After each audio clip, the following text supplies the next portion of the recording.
अमीर बोनी बहू मेहंदी ब्लाउज वाली। सुबह के 10 बजे मनीषा बिस्तर पर लेटी होती है, तभी उसे कॉल आता है। हे भगवान, कौन है मनुष्य जो मुझे सुबह के वक्त कॉल कर रहा है? मनीषा नींद में फोन उठाते और चिल्लाते हुए कहती है, कौन है जिसने मेरी नींद खराब की? मैं वैभव हूँ। तुम्हें याद है ना, आज हमें मूवी देखने जाना है। वैभव की आवाज सुनते ही मनीषा नींद से जाग जाती है। अरे अरे वैभव, मुझे माफ कर दो, नींद के चलते मैं भूल ही गई थी कि आज हमारी पहली मीटिंग है। तुम बस रुको, मैं अभी आती हूँ। मनीषा कद में बौनी थी, जिसकी वजह से वो कभी भी लड़कों से नहीं मिलती थी। ये उसकी पहली डेट थी। हे भगवान, ये क्या, मेरा तो चेहरा बिल्कुल बकवास लग रहा है। ऐसा वो सोच ही रही थी कि तभी उसे अपने टेबल के ऊपर मेहंदी की कुछ कीप रखी हुई नजर आती है। वैसे तो मेहंदी का रंग भी कई दिनों तक चढ़ा ही रहती, क्यों ना मैं मेहंदी से अपना परमानेंट मेकअप ही कर लूं। मनीषा ऐसा सोचकर मेहंदी की कीप को अपने होठों पर लगाना शुरू करती है। आज तो मैं परमानेंट मेकअप करके जाऊंगी, बहुत मजा आएगा। मेहंदी लगाने से मनीषा को हल्की हल्की खुजली तो होती है, लेकिन ज्यादा दिक्कत नहीं होती, जिसके चलते जैसे ही वो मेहंदी हटाती है तो उसके होठ लाल रंग के हो जाते हैं, जिसे देखकर वो बहुत ज्यादा खुश होती है और अपने बॉयफ्रेंड से पहली बार मिलने के लिए चली जाती है। जैसे ही वो वैभव के सामने आती है, उसे देखते ही वैभव कहता है, अरे तुम कौन हो? क्या तुम मनीषा की छोटी बहन हो? नहीं, ये तुम कैसी बातें कर रहे हो वैभव, मैं मनीषा ही हूँ। ओ माय गॉड, क्या तुम इतनी छोटी हो? मुझे लगा था तुम्हारी हाइट ज्यादा नहीं तो 5 फुट तो होगी ही। लेकिन तुम तो 4 फुट हो, 4 फुट। और मेरी हाइट पता है, 6 फुट से ऊपर है। अब बताओ, क्या तुम मेरी गर्लफ्रेंड बनने के लायक हो? मनीषा का कद बहुत ज्यादा छोटा था, जिसकी वजह से वैभव उसे देखते ही जोरों से हंसने लगता है। जाओ, जाकर पहले कॉम्प्लेन पियो, उसके बाद मेरे पास आना। मनीषा ये सुनकर चुप रह जाती है और उसका चेहरा भी उतर जाता है। वैभव ऐसा कहकर अपनी बाइक लेकर वहां से चला जाता है। हर बार की तरह इस बार भी मुझे एक लड़के ने रिजेक्ट कर दिया। आखिर इसमें मेरा क्या कसूर है जो मेरी हाइट छोटी है? अरे हाइट छोटी है तो क्या हुआ, मेरा दिल तो बहुत बड़ा है ना। रोती हुई मनीषा वापस अपने घर पहुंच जाती है। ऐसे ही कुछ दिन बीत जाते हैं और अब उसके माता पिता को उसकी उम्र के अनुसार उसकी शादी की चिंता होने लगती है। हमारी बेटी अब शादी के लायक हो गई है। मैं तो कहता हूँ कि कोई लड़का ढूंढकर जल्द से जल्द उसके हाथ पीले कर दो। कैसी बातें कर रहे हो? भला कोई भी लड़का आपकी बेटी से शादी ही क्यों करेगा? उसकी हाइट कितनी छोटी है, कोई भी उसे पसंद नहीं करता। पहले ही कई लोग उसे मना करके जा चुके हैं। तो क्या हुआ? इसका मतलब ये तो नहीं कि हम लोग हार मान जाएंगे। सावित्री और दुर्गेश दोनों ही मनीषा के रिश्ते की बात कर रहे होते हैं। वहीं दूसरी तरफ मनीषा अपने फोन में एक डेटिंग ऐप इंस्टॉल कर, जिसका नाम हैपन होता है। वाह, कमाल की बात है, इस ऐप के अंदर तो बड़े ही हैंडसम और स्मार्ट लड़के हैं, पर पता नहीं ये लड़के मुझे पसंद करेंगे या नहीं। मनीषा डेटिंग ऐप चलाते चलाते एक लड़के से बात करने लगती है, जिसका नाम मुकुल होता है। मुकुल अच्छा पढ़ा लिखा और समझदार लड़का था। उसकी बातें सुनकर मनीषा को बहुत अच्छा लगता है। एक दिन मुकुल वीडियो कॉल पर मनीषा से मिलने के लिए कहता है, मनीषा, तुम बहुत सुंदर हो और तुम मुझे बहुत पसंद हो। मैं तुमसे मिलना चाहता हूँ। इतने दिन हो गए, हम कब मिलेंगे? तुमने एक बार भी जवाब नहीं दिया।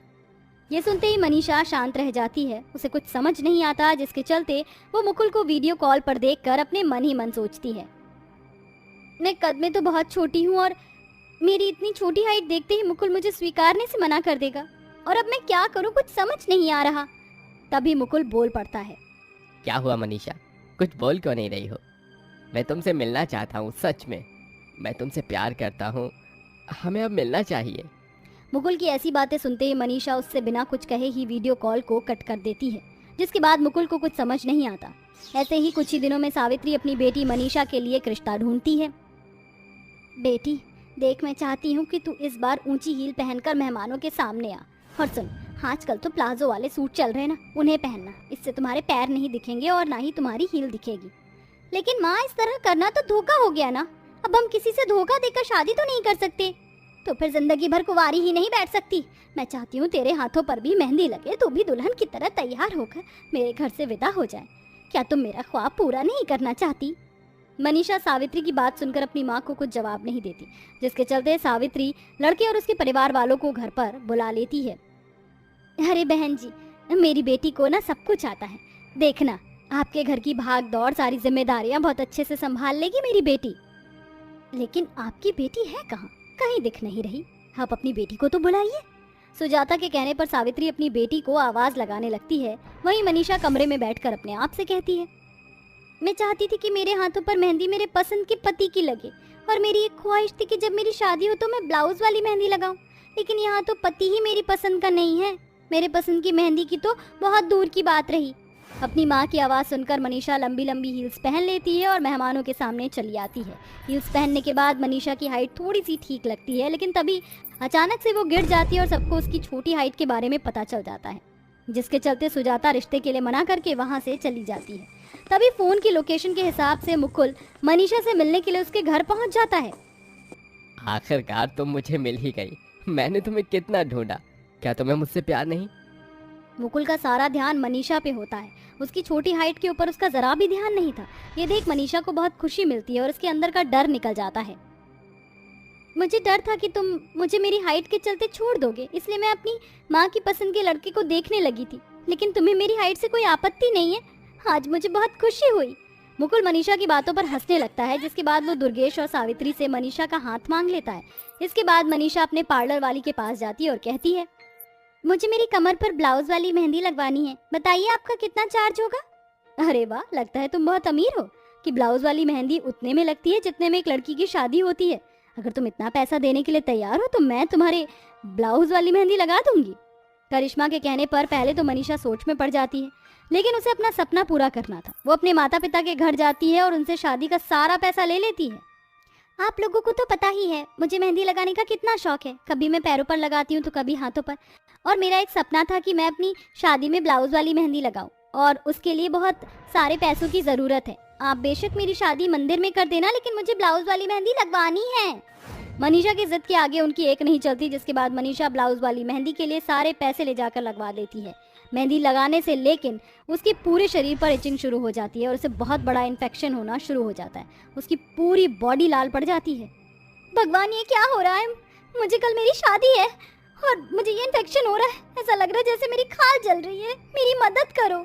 देखते ही देखते मनीषा का बहुत बुरा हाल हो जाता है, जिसके चलते सभी लोग उसे हॉस्पिटल लेकर जाते हैं। पूरी बॉडी पर इन्फेक्शन फैल गया है। मेहंदी की वजह से इलाज में पूरे 90 लाख रुपए लगेंगे। अरे जो पैसा हमारे पास था वो सारा तो मनीषा ने मेहंदी के ऊपर ही खर्च कर दिया।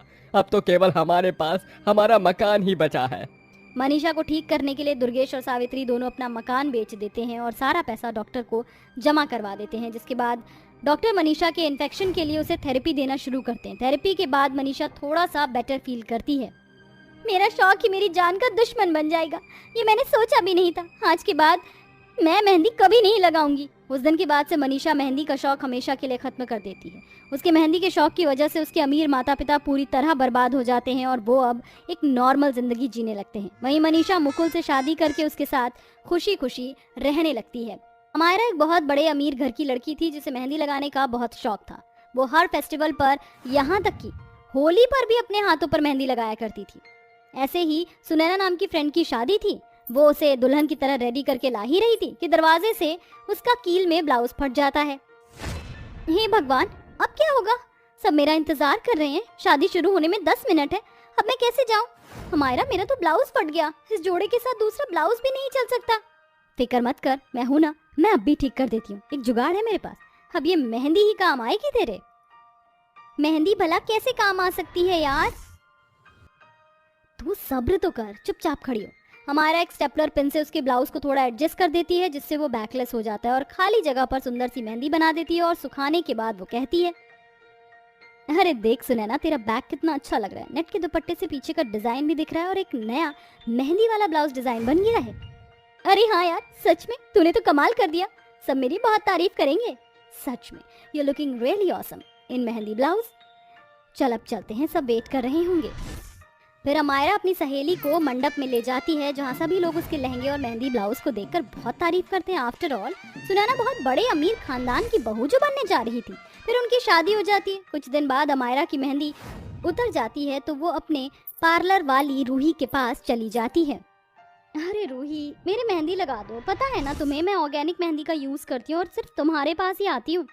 हाँ दीदी, मुझे अब पता है, पर एक हफ्ते पहले ही तो आपने अपनी सहेली की शादी में मेहंदी लगवाई थी। अब आप दोबारा लगवा रही हैं। रूही, शायद तुम ये भूल गई हो मुझे मेहंदी लगाने का कितना शौक है, और इसकी खुशबू तो मुझे बहुत अच्छी लगती है। तुम पैसे लो ना, मेहंदी लगा दो बस अच्छी सी, मुझे अपने खाली हाथ अच्छे नहीं लगते हैं। ठीक है, आप बैठ जाइए। ये कहते ही रूही अमायरा के दोनों हाथों में मेहंदी लगा देती है, जिसकी खुशबू सूंघ कर वो कहती है, वाह, इस बार तो तुमने और भी अच्छी लगाई। रूही, मेरी शादी के बाद भी तुम ही लगाओगी। जरूर दीदी, जरूर। रूही को पैसे देकर अमायरा अपने घर आ जाती है। उसके हाथों की मेहंदी देखकर अंकिता कहती है, अरे ये सब क्या है अमायरा, जब देखो तो तुम मेहंदी लगाती रहती हो। अरे घर के काम भी सीख लो, मैंने तुम्हारे लिए रिश्ता देख लिया है और लड़का बहुत पसंद है, बस वो थोड़े से मिडिल क्लास हैं। व्हाट मॉम, मैं इतने अमीर घराने की होकर एक मिडिल क्लास फैमिली में कैसे एडजस्ट करूंगी? वहां पर अगर कुछ भी नहीं हुआ तो? मायरा, तुम ये चीज मत देखो, ये देखो कि लड़का कितने अच्छे दिल का है, तुम्हें बाद में कोई भी दिक्कत नहीं होगी। शादी का सामान तो जाना ही है, बस तुम सबका ख्याल रखना।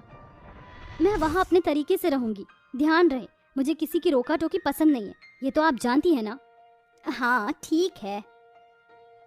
अमायरा की शादी की तैयारी शुरू हो जाती है, जहाँ अपने हाथों पैरों पर वो बहुत ज्यादा मेहंदी लगवाती है। अरे अमायरा बेटा, तूने पूरी बाजू पूरे पैर तक मेहंदी लगवाई है, इतना भी क्या मेहंदी पसंद करना, तेरे हाथ पैर ना दिखे। मम्मी, ये तो कुछ भी नहीं है, शादी के बाद मेहंदी वाला ब्लाउज पहनूंगी, मतलब रूही से बैक पर मेहंदी का डिजाइन लगवाऊंगी। आपको मेरी फ्रेंड सुनैना तो याद है ना, मैंने उसकी शादी पर ये ट्राई किया था और काफी लोगों को पसंद आया। ये सब वहाँ नहीं चलेगा सुनैना, बड़े घर में जा रही थी, वो कॉमन है, पर तेरे सास ससुर अलाउ नहीं करेंगे। मैंने तेरे साड़ी के ब्लाउज बनवा दिए, उन्हें बैग में रख दिए। नहीं माँ, मैं मेहंदी वाला ब्लाउज ही पहनूंगी, दैट्स इट। ठीक है, अब तू खुद भुगत लियो, मेहंदी लगाना सही नहीं है, इरिटेशन भी हो सकती है। अरे आंटी जी, आप तो जानती हैं मैं ऑर्गेनिक मेहंदी लगाती हूँ, हमारी दीदी को कुछ नहीं होगा। तुमने तो मेरी बेटी को और शह दे रखी है, तुम्हारा काम तो चलता है मेहंदी से।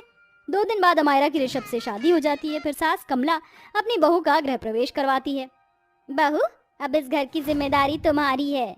अरे वाह, तुमने तो पूरे हाथ में मेहंदी लगवाई है, बहुत सुंदर लग रही है मेरी बहू, तू तू तू तू तू नजर ना लगे। शुक्रिया माँ जी, कल सुबह सुबह एक लड़की आएगी, आप उसे मेरे कमरे में भेज देना। ठीक है बहू, जाओ जाकर आराम कर लो। भाभी मुझे नेक तो दीजिए, वरना आपके कमरे में नहीं जाने दूंगी। तुम्हें मेरी जैसी मेहंदी लगवानी है? हाँ भाभी। ठीक है, नेक में मैं तुम्हें मेहंदी लगवा दूंगी। इसके बाद दोनों बच्चे अपने अपने कमरे में चले जाते हैं, जहाँ ऋषभ उसके हाथ पैरों की मेहंदी को देखकर बहुत खुश होता है और उसके हाथ पर किस करता है। फिर क्वालिटी टाइम स्पेंड करते हैं। अगले दिन 7 बजे मेहंदी वाली लड़की आ जाती है, जो अमायरा के नहाने के बाद उसके बैग पर मेहंदी का डिजाइन लगाती है। ये देखकर ऋषभ उसे टोकता है, पर वो उसकी एक नहीं सुनती है। दीदी, तैयार हो गया आपका मेहंदी ब्लाउज डिजाइन, आपके ससुराल वालों को शायद पसंद नहीं आएगा। उसकी टेंशन तुम मत लो रूही, ये लो तुम्हारे पैसे, हर 4 दिन बाद आ जाया करना ब्लाउज मेहंदी लगाने। फिर रूही के जाने के बाद नैना आती है। भाभी, कितनी देर हो गई आपको, आ जाइए नीचे, माँ बुला रही है, आपकी पहली रसोई है ना। 1 मिनट भाभी, आपका ब्लाउज कहाँ है? ये कैसे डिजाइन बनाया आपने? थोड़ी शर्म कीजिए, अभी आप माँ और पापा के सामने कैसे जाएंगी? अरे नैना, परेशान मत हो, ये कुछ नहीं है, आजकल कॉमन है नया ट्रेंड मेहंदी ब्लाउज का, मैं तो ऐसे ही पहनूंगी। नैना अमायरा को बहुत समझाती है, लेकिन वो उसकी हर बात नजरअंदाज कर देती है और अपनी सास के सामने ऐसे ही चली जाती है। देखकर कमला भी हैरान हो जाती है। बहू, ये ठीक नहीं है, कहीं तेरे निशान पड़ गए तो? और ससुर जी भी घर में है, थोड़ा लाज शर्म कर, माना कि तो अमीर घर से आई है, पर मर्यादा में तो रहेगी ना। माँ जी, मैं ऐसे ही रहूंगी, और जहाँ तक ससुर जी की बात है तो ये लीजिए, मैंने पल्ला ढक लिया है, ऐसे कर लूंगी जब वो आएंगे। और माँ जी, मुझसे तरह तरह के पकवान नहीं बनेंगे, इसलिए मैं बस एक ही चीज बनाकर खिलाऊंगी। इसके बाद अमीर बहू पहले रसोई में पास्ता बनाकर खिला देती है। घर के सभी लोग अमायरा के ब्लाउज बैग डिजाइन को देखकर हैरान थे। वो कर भी क्या सकते थे, अमायरा अमीर घर से जो आई थी। ऐसे ही वक्त गुजरता है। हर 4 दिन में रूही उसके ब्लाउज मेहंदी डिजाइन बनाती थी। एक दिन करवा चौथ था, उस दिन कमला उसे कहती है, अमायरा बहू, तेरी मेहंदी ब्लाउज डिजाइन वाली अभी तक नहीं आई। अच्छा है, वैसे आज तुझे ये साड़ी और नॉर्मल ब्लाउज पहन लेना चाहिए, करवा चौथ का दिन है। नहीं माँ जी, मैं जैसे रहती हूँ वैसे ही तैयार हुई, आज भी ऋषभ के लिए मैं पार्लर जा रही हूँ माँ जी। इतना कहते ही अमायरा पास वाली पार्लर में जाकर कहती है, सुनिए, आज करवा चौथ है और मैं अभी तक तैयार नहीं हुई हूँ, मेरे लिए इंस्टेंट मेहंदी लगा दीजिए, जो बहुत अच्छी खिल जाए और अच्छा डिजाइन बनना, मेरे पति को अच्छा लगना चाहिए ब्लाउज डिजाइन। ये सुनकर पार्लर वाली अमायरा के वैसे ही डिजाइन बना देती है। जब वो घर पहुंचती है तो सारी औरतें देखकर कुछ ना कुछ बातें करती हैं और उसके मेहंदी ब्लाउज डिजाइन की तारीफ करती हैं। वो जैसे ही चांद को देखकर अपने पति को देखती है तो उसकी मेहंदी वाली जगह पर इरिटेशन और रेडनेस होने लगती है। हाथों से पूजा की थाली छूट जाती है और सब परेशान होते हैं। आह, आह, ऋषभ मुझे बचाओ, मुझे बहुत दर्द सा हो रहा है। इस मेहंदी से कुछ करो ना, लगता है उसने ऑर्गेनिक नहीं लगाई जल्दबाजी के चक्कर में। तुम परेशान मत हो, मैं तुम्हें डॉक्टर के पास लेकर चलता हूँ। बेटा तू बहू को चंदन और बर्फ लगा दे, वो ठीक हो जाएगी, जल्दी असर होगा। हाँ तेरे पापा बिल्कुल ठीक कह रहे हैं। इतना सुनकर ऋषभ उसे कमरे में ले जाता है। फिर नैना अपने भाई को चंदन और ठंडी बर्फ देती है जो वो उसके बैग पर लगाता है। कुछ घंटों में उसे आराम हो जाता है। बहू अब तू ठीक है ना? देखा मायरा, कहा था तुझे कि आज ये सब रहने दे। अरे जब तक तेरी पार्लर वाली तुझे मेहंदी लगा रही थी अच्छा था, ऑर्गेनिक लगा रही थी, लेकिन केमिकल वाली से क्या हो गया? माँ जी मुझे अपनी गलती का पछतावा हो गया। अब मैं कभी भी ये सब नहीं करवाऊंगी। मेहंदी को सिर्फ हाथ पर ही लगाऊंगी। तुम भूखी होगी, सुबह से व्रत रखा है। ढीली कपड़े पहनकर तैयार हो जाओ, तुम्हारा व्रत खुलवा देता हूँ। कुछ देर बाद ऋषभ अमायरा का करवा चौथ का व्रत खोलता है। उसे अपने हाथों से खाना खिलाता है।